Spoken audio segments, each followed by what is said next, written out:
Today, we are diving deep into a really fascinating and intense chapter, Leviticus 17. It is packed with strict rules about sacrifice, but it is one rule in particular, a total ban on blood, that unlocks the worldview of this entire ancient text. Right off the bat, you have to ask, why are the punishments here so severe? Figuring out what was at stake is the key. Let's jump into the first major pillar, location. The rule is incredibly clear. If you wanted to sacrifice an animal, you couldn't just do it in your backyard or out in a field.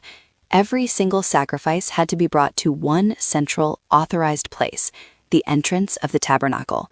No exceptions. If you broke this rule, you faced total excommunication. The punishment is harsh, but why? The text explains the reasoning, and it boils down to two things: unity and purity. First, it was highly practical.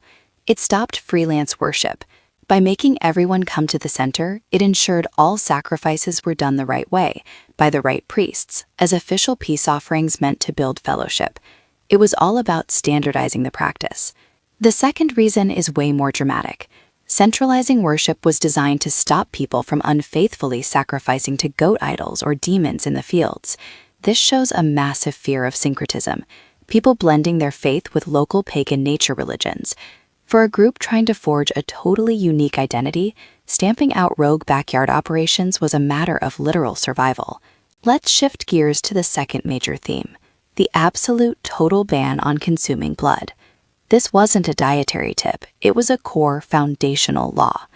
The rule says that no one in the community, not the Israelites, not even the foreigners living among them, was allowed to consume blood, period.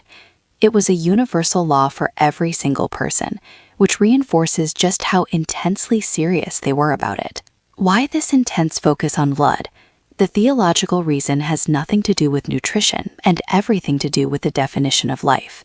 In this ancient worldview, blood wasn't just a fluid.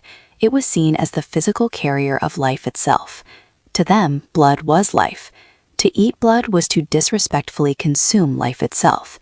That was a huge no-no. Because blood represents life, it was given one very specific, very sacred job. The text says blood is for the altar to make purification possible. The logic is really powerful. Since life is in the blood, then only blood, which represents a life that has been given up, could pay the price for wrongdoing and actually restore someone's broken relationship with God. These are massive ideas, but what did that look like day to day? The text gives practical examples, especially for food. If you were a hunter, you couldn't just catch something and cook it. You had to follow a specific ritual to honor its life. First, you had to drain all of its blood and then treat that blood with respect by covering it with earth. It was a symbolic way of returning its life force back to the ground.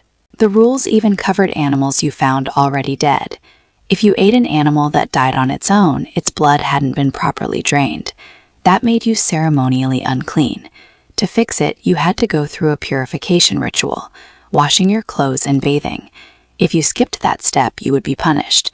These aren't random rules, they are interconnected pieces of a blueprint for creating a holy community. Worship was centralized to keep the community unified, and blood was completely off limits because it represented life itself. This ancient text draws incredibly sharp lines between what is holy and what is impure.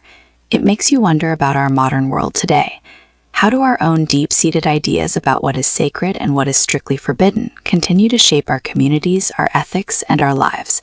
Take a moment, breathe, and let them sink in.